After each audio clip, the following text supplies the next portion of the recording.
Hello, everyone, and welcome to a quick episode of Trek Canon, man.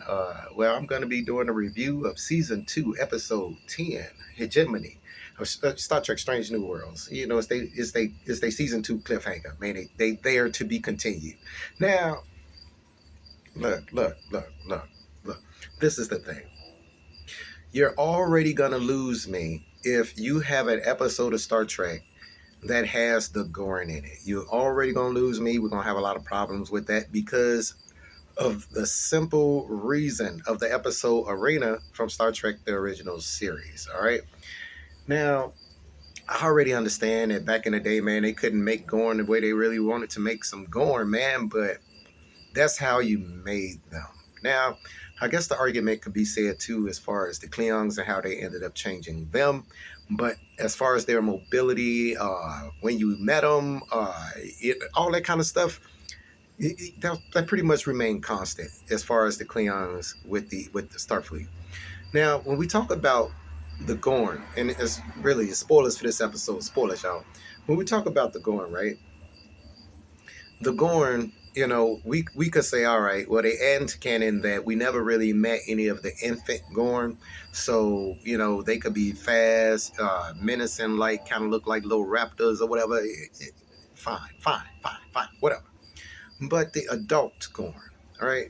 I think we got a chance to see an adult Gorn, and I'm gonna have to say, not only was it less menacing, right, than the Arena Gorn, but it was not as strong as the Arena Gorn. And I'm gonna get into that.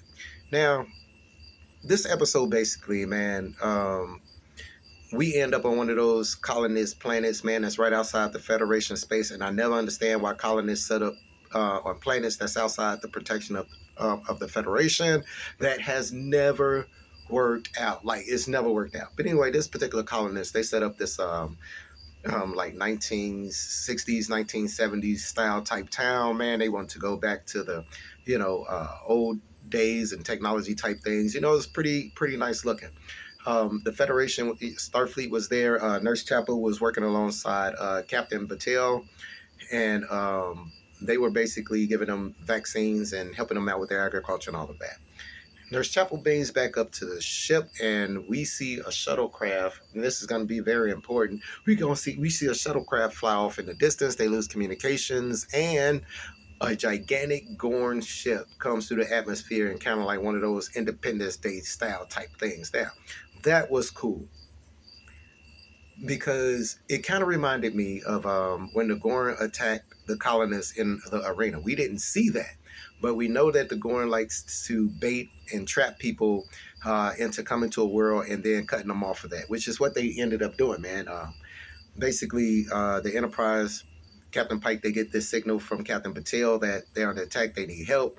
Starfleet is basically like, look, the Gorn has sent us this message. It has a line that basically y'all don't cross.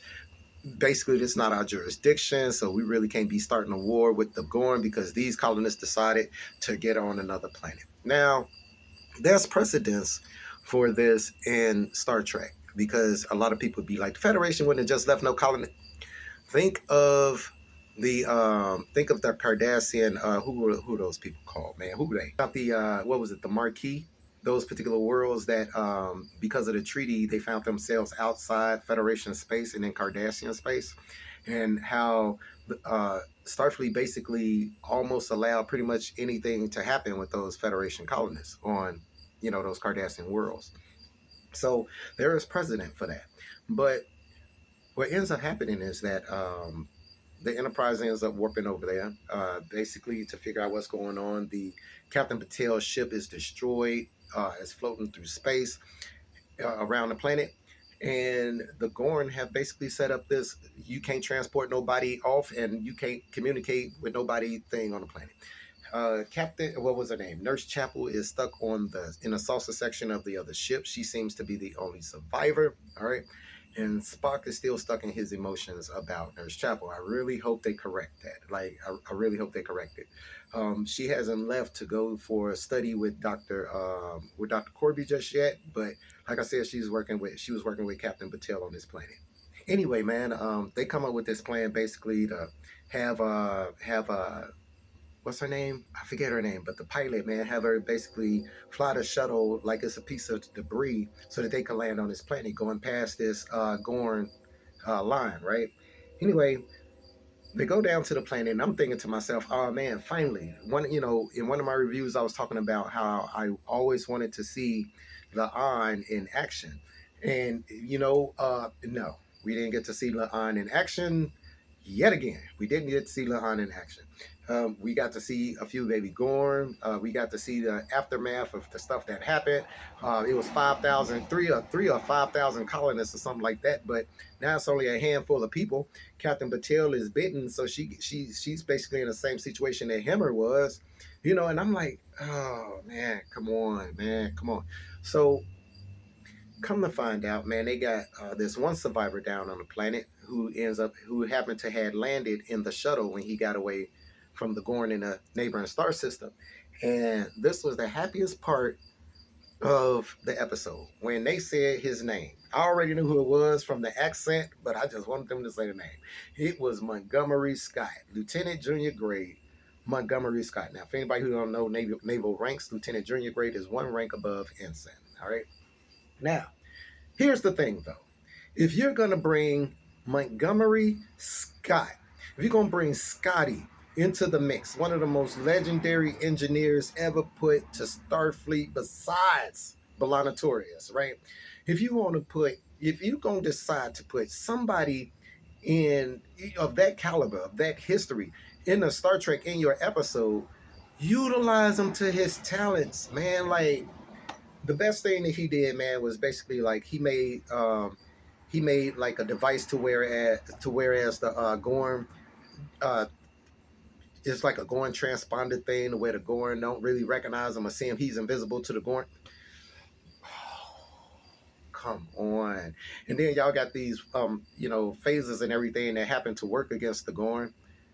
Why Kirk didn't have none of that? Kirk didn't have none of that. Like he didn't have none of that. You think they would have had a little cart crate or something like that Kirk could have said, hey, give me this, and he would have had it, and he would have been able to fight the Gorn on the arena instead of making a makeshift freaking cannon. Like anyway, come find out Scotty was, of course, in the chief engineer's class, because why not? Everybody seems to have been in her class because they have no other engineering instructors at Starfleet Academy. This episode, man, look, and then they had the nerve to make it a two-parter. This episode, to me, man, was like, I wasn't impressed. It didn't move me. It had such grandiose ideas about what to do, man, but think about it this way. Don't you know how, like, in the Next Generation, whenever they had the Borg come, it was an event. Like, the Borg coming in the Next Generation was an event. Like, it was like it's going to go down. But remember how the Borg were portrayed eventually in, say, Voyager? Like, they lost all of their impact. Like they became like, the normal villains of the day. It's just normal, right? I feel this way about the Gorn. Even though the Gorn haven't been shown that much, the things that they have shown about the Gorn has totally destroyed, to me, the mythos around the Gorn. Like, I was thinking that, man, when you put the Gorn up there, man, it's finna turn into like an Evil Dead type. Well, not an Evil Dead, but some type of straight up horror aliens type movie. You know what I mean? They even had the alien sound thing with the little motion detector things, man, in this episode. I'm like, come on, man. Like, it was a lot about this episode that I wasn't feeling, man. I got happy at certain points, and I was like, but they didn't do nothing with it. They had this concept, didn't do nothing with it, So anyway, man, Spock ends up going over, man, putting the thrusters on a shuttle. And this is another thing. So we done seen spacewalks all throughout Star Trek. All throughout Star Trek has been spacewalks, right? And there have been situations where humans were doing spacewalks that were way more strenuous than whatever Spock was doing. Like, okay, think of the movies. And I don't believe I done brought up the movies. But think about the movies, man, where the 2008, 2009 one, right, where they had that laser drill hanging into the surface of Vulcan, and Kirk and those other guys, man, went diving out. that space dive thing and those suits from space down, down through the atmosphere on that drill thing, laser drill. So if humans are able to do that, they have the wherewithal and the strength and the fortitude to be able to do that. Then what is a casual stroll through some debris over to a salsa section just to hook up some thrusters that didn't even seem all that heavy? You know what I mean? Like, and then Nurse Chopper, she the only one, but anyway, so they use the salsa section to guide it down to impact this thing that's causing the transporters and the communications to go awry, to be blocked, right? They beam up, and then they end up beaming up Pike and a few people, but all of the survivors that they had before are now beamed up to the Gorn ship. Like, was the Gorn waiting on? Was the Gorn waiting to transport these people until their device was destroyed? What? It was like the writing in this episode. It was like a writer from Discovery came over and decided to join kick out the Orville writers that I talked about, happily the last episode, and decided, hey, let's try to some of these Discovery writers since they ain't got no job right now. Let's put them in here, and they should not have done that because this episode, to me, this episode is one of the poorest of the Strange New Worlds episodes, and it had Scotty in it, man. Like, it had Scotty and the Gorn in it. It had Scotty and the Gorn in it. Did it push Gorn? Did it push the mythos behind the Gorn species any further? Not really. We didn't learn nothing new from the Gorn. We didn't learn nothing new from the interaction. We didn't learn nothing that benefited the story. Nothing. Like, and then the Gorn is supposed to be the bad guys of this season in the season arc, but we don't see them until now, and then it's on a cliffhanger that's not even really a cliffhanger, man. It's like a pathetic excuse for it to be continued. Like, that's like putting "to be continued" at the end of Move Along Home from Deep Space Nine. But anyway, what did you guys think of that episode, man? Please comment below. Let me know what you guys thought about how Scotty was portrayed in this episode. I love the accent, but did you think they could have did more with Scotty? Do you think do you think they're saving that particular aspect to part 2? You know what I mean? Like, how do you think the adult Gorn was portrayed on the bridge fighting Spock, and how long it took him to crush Spock's helmet that was made of, we'll say transparent aluminum, because I would say glass, but we'll say transparent aluminum. Like, come on, man. And then so you gonna wrap your tail around their head and it don't break nobody's neck? Like, you gonna hit Nurse Chapel and it didn't instantly kill her? Like, this dude took a straight boulder from the mountaintop and in his chest from Kirk, and like, anyway, let me know what you guys thought. Please subscribe to the channel if you haven't, and as always, peace, recycle, and say the whales. You guys be cool.